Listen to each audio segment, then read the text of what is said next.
अस्सलाम वालेकुम। हम एशियन लेडीज़ की ख़ास क्वालिटी होती है कि अपने काम को आसान और परफेक्ट बनाने के लिए हम टिप्स ट्रिक्स और जुगाड़ लगाने की माहिर होती हैं और वो काम करते भी 100% हैं। तो आज किचन एंड होम की टिप्स एंड ट्रिक्स के साथ साथ कुछ ऐसे ब्यूटी हैक्स भी आपके साथ शेयर करूंगी जो आपके वक्त और पैसे की बचत भी करवाएंगे और साथ साथ उनको अपनाकर आप बहुत ज़्यादा खूबसूरत भी दिखाई देंगे और स्मार्ट लुक भी आएगा। तो चलते हैं टिप नंबर 1 की तरफ। आटे के खाली पैकेट हर घर में ही आते हैं और जिसको हम बेकार समझ के बिल्कुल फेंक देते हैं।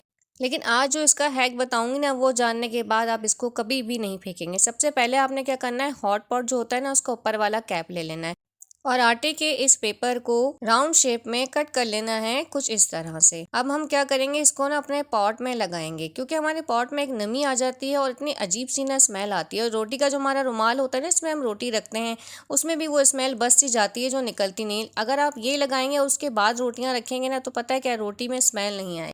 अच्छा, यहाँ पर बच जाने वाली जो साइड है उनको भी फेंकना नहीं है, बल्कि उनको कुछ इस शेप में कट कर लेना है और हम इसको यूज़ करेंगे एज अ वैक्स पेपर। इतने महंगे वैक्स पेपर खरीदने के बजाय आप इसको भी वैक्स करने के लिए यूज़ कर सकते हैं। ये बहुत ही अच्छा काम करता है। इसी तरह से आटे के इस पेपर का दूसरा यूज़ आप ये कर सकते हैं कि आप इसको अपने किचन के कैबिनेट्स में और ड्रॉज में लगा सकते हैं, क्योंकि जब हम उसमें न्यूज़पेपर लगाते हैं तो बहुत ज़्यादा कॉकरोच आते हैं। लेकिन ये पेपर लगाने से आपको ये फ़ायदा होगा कि कॉकरोच बिल्कुल नहीं आएंगे और किचन भी आपका जो है वो साफ़ सुथरा दिखेगा। इसका तीसरा इस्तेमाल ये है कि जब हम आलू प्याज वगैरह लाकर इस तरह की जाली वाली बास्केट में रखते हैं ना, तो नीचे से सारी डस्ट झड़ती रहती है और वो जगह जहाँ रखा होता है सब गंदी हो जाती है। तो उसमें ये पेपर लगाकर आप आलू प्याज जो भी ये रख सकते हैं। आलू प्याज की क्वांटिटी काफ़ी कम है, ख़त्म हो गई थी और आपको ये हैक भी दिखाना था, इसलिए मैंने इसी क्वांटिटी में ये वीडियो आपके लिए बनाई। पसंद आया हो तो एक छोटा सा लाइक कर दीजिएगा। नेक्स्ट जो आइडिया है वो इस तरह के लेदर के शूज़ को लेकर है, जो बहुत जल्दी गंदे होते हैं। वन टाइम यूज़ के बाद ही इन पे बहुत ज़्यादा डस्ट लग जाती है और अगर हम इन्हें वॉश करते हैं तो फिर तो आप भूल ही जाएं, 2-3 दिन से पहले तो ये सूखते ही नहीं है और इनको बार बार वॉश किया भी नहीं जा सकता। तो इसके ऊपर हम दिखाएंगे मैजिक अपनी वैसलीन का।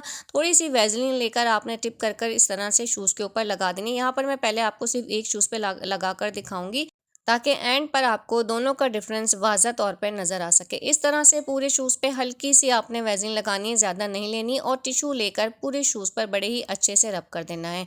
और व्यूवर्स, आप मुझे किस कंट्री से, किस सिटी से देख रहे हैं, मुझे कमेंट करके ज़रूर बताइएगा। और वीडियो में आपको कुछ भी पसंद आए तो लाइक करना ना भूलिएगा। और यहाँ पर आप देख सकते हैं शूज़ के तमाम एजेस पे मैंने बहुत ही अच्छे से रब कर दिया है। वैसलीन को थोड़ी सी वैसलीन थी, लेकिन जब टिश्यू के ज़रिए मैंने एप्लीकेशन करी तो वो काफ़ी ज़्यादा हो गई और शूज़ जो है वो बिल्कुल चमक गया। अब आप दोनों का डिफरेंस देख सकते हैं कितना ज़्यादा डिफरेंस है। वैसे अगर आपके पास पॉलिश वगैरह नहीं है, ख़त्म हो गई, तो भी आप ये वाला हैक यूज़ कर सकते हैं। अब यहाँ पर मैंने दोनों को ही इस तरह से वैसलीन के ज़रिए पॉलिश कर लिया, तो बिल्कुल फ्री में ही आपके जूते न्यू जैसे हो गए और धोने के झंझट और सुखाने के झंझट से भी आप बच गए। चलते हैं अब अपनी नेक्स्ट टिप की तरफ। ये वाली टिप मेरी बहुत ही इंपॉर्टेंट है। अक्सर क्या होता है कि बच्चों को नज़ला, खांसी, बुखार हो जाता है, जिसकी वजह से उन्हें बहुत ज़्यादा सर्दी महसूस होती है और कोई भी ऐसा वार्मर नहीं होता कि जिसके ज़रिए उनको गर्मी पहुंचाई जा सके। तो इस तरह के खाली कैचअप मेयोनीज के जो पैकेट होते हैं उसमें आपने थोड़ा सा नीम गर्म पानी डालना है। अच्छा, इस बात का ख्याल रखिएगा कि पानी ज़्यादा गर्म ना हो। और इस तरह से ये पाउच लेके आप बच्चों की जैकेट में या जो भी अबर उन्होंने पहना हुआ है उसके अंदर रख के उसको हीट अप कर सकते हैं। बच्चों को जो छींके वगैरह आती है ना सर्दी की वजह से,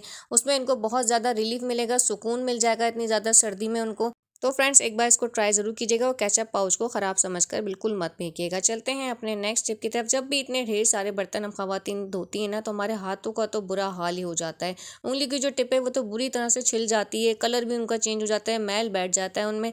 तो हम क्या करते हैं, बर्तन धोने के बाद इस तरह से लोशन लगा लेते हैं, लेकिन ये गलत तरीका है। बर्तन धोने के बाद जो हमारे हाथ हैं वो बहुत ज़्यादा रफ़ हो चुके होते हैं, तो उन्हें किसी एक्स्ट्रा केयर की ज़रूरत होती है। तो उसके लिए आप जब भी लोशन यूज़ करेंगे ना, उसमें आप कोकोनट ऑयल मिलाकर लगाएं। उसके बाद आप देखेंगे कि आपके हाथ बहुत ज़्यादा सॉफ्ट हो जाएंगे और वो जो उंगलियों की टिप पे अजीब सा मैल सा नाखूनों में भी जम जाता है, वो भी साफ़ हो जाएगा, नरम हो जाएगा, उसको आप इजीली साफ़ कर सकेंगे और हाथ जो है वो सॉफ्ट भी बहुत ज़्यादा हो जाएंगे। इनफैक्ट बर्तन धोने के लिए हम जो भी चीज़ यूज़ करते हैं वो फुल ऑफ केमिकल होती है, तो खाली लोशन लगाने से हाथ हमारे साफ़ नहीं होते, बल्कि हाथों का कलर डार्क हो जाता है। तो ये यूज़ करके देखिएगा, वाज़ा फ़र्क नज़र आएगा। चलते हैं अपने नेक्स्ट टिप की तरफ, जो है इस तरह के शूज़ को लेकर। ये वाली जो टिप है ना मेरी, ये शूज़ को लेकर एक बहुत ही बड़ी परेशानी का हम सबको सामना करना पड़ता है। उसके लिए ये बेहतरीन है। शूज़ के हमारे अक्सर ना पैतावे निकल जाते हैं जब हम धोते हैं, पुराने हो जाते हैं, या तो अक्सर इनके जो तले होते हैं ना वो खो जाते हैं। तो समझ नहीं आता फिर इनको किस तरह से यूज़ करें, क्योंकि जब इस तरह से हम शूज़ पहनते हैं ना तो वो पाँव में बहुत ज़्यादा ना चुभते भी हैं, इचिंग भी होती है।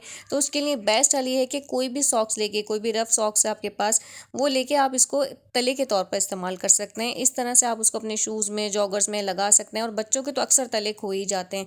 तो जब आप ये लगाएंगे ना, आपके शूज़ बड़े ही स्मूथ भी हो जाएंगे और बहुत ईजिली आप कैरी भी कर सकेंगे। मेरा नेक्स्ट हैक जो है वो बड़ा ही अमेजिंग भी है और ब्यूटी हैक है। ये जो हम अक्सर आई शेप के स्टिकर खरीद रहे होते हैं ना ब्यूटी के लिए, तो इससे तो ये आपकी जान छुड़ा देगा, आपके पैसे भी बच जाएंगे और घर में ही झटपट आपका ये काम भी हो जाएगा। बस आपने लाइनर लेकर कंघी की 3 लाइनों पर बस कुछ इस तरह से लगाकर, और आँख की बिल्कुल साइड वाली जो हिस्सा होता है ना, सबसे एंड का जो आँख का हिस्सा होता है कोने वाला, वहाँ पर आपने इसको टिप कर देना है कुछ इस तरह से, जिस तरह से मैंने हाथ पर किया है। फिर इसके बाद जब आप लाइनर अप्लाई करेंगे ना, तो इतना प्यारा आपके लाइनर का कट आएगा ना, खूबसूरत, ऐसा लगेगा कि आपने कोई आई लाइनर का शेप स्टिकर ही यूज़ किया है। और ये काम आपका बिल्कुल फ्री में घर में ही हो जाएगा। आप जिस तरह का भी कट बनाना चाहेंगे इजीली बना सकेंगे। यहाँ पर मैंने आपको हाथ पर बनाकर दिखाया है कि कितना खूबसूरत सा इसका कट बना है। मेरी नेक्स्ट टिप है फाउंडेशन को लेकर, जो तकरीबन हम सभी यूज़ करते हैं और इसको सिंपल तरीके से ही यूज़ करते हैं, लेकिन इस फाउंडेशन को हम घर पर ही बिना कुछ खर्च किए ग्लो फाउंडेशन या ग्लैमर फाउंडेशन में भी आसानी के साथ चेंज कर सकते हैं। ये वो टिप है जो बड़े बड़े पार्लर्स में यूज़ होती है फाउंडेशन को न्यू लुक देने के लिए। आपके पास कोई भी ऐसा शिमरी आई शेड या ब्लश ऑन रखा हुआ है, उसको थोड़ा सा खुरच कर आप अपने फाउंडेशन में मिलाइए और फिर इसको अच्छे से मिक्स कीजिए, फेस पर अप्लाई कीजिए। फिर आप देखेंगे कि आपका फेस कितना ज़्यादा ग्लो कर रहा है और कितना खूबसूरत सा लुक आया है। सेकंड टिप में आप अपने फाउंडेशन को मायो वाला फाउंडेशन भी बना सकते हैं। मायो का जो अक्सर मेकअप होता है ना, उसकी जो येलोइश सी बेस बनती है, वो आप बना सकते हैं। उसके लिए भी कोई भी आपने आई शेडो लेके अपने फाउंडेशन में मिक्स करके इस तरह से लगाना है। देखें कितना प्यारा सा आपका फाउंडेशन बन चुका है। अच्छा, यहाँ पर जो है हमने सारा काम कर लिया, आई शेड्स भी लगा लिए, कॉम्पैक्ट पाउडर भी लगा लिया, फाउंडेशन भी यूज़ कर लिया, लेकिन क्या हम अपने हाथों को हमेशा भूल जाते हैं, उनको ऐसे ही छोड़ देते हैं और वो इतना अजीब सा लुक दिख रहा होता है जब हम फेस के पास लेकर आते हैं। तो जब भी आप तैयार हो जाएं तो उसके बाद एंड में कोई भी क्लींजर या कोई भी लोशन लेकर आपने क्या करना है, चंद ड्रॉप उसमें आपने अपने फाउंडेशन के डालने हैं, उसी फाउंडेशन के जो आपने अपने फेस पर यूज़ किया होगा, और उसको बड़े ही अच्छे से मिक्स करके आपने अपने हाथों पर अप्लाई करना है।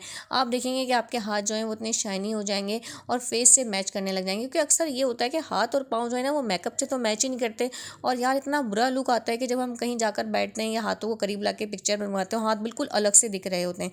तो आप अपनी नेक पर, अपने हाथों पर, पाँव पे इसको अप्लाई किया कीजिए कहीं भी जाने से पहले।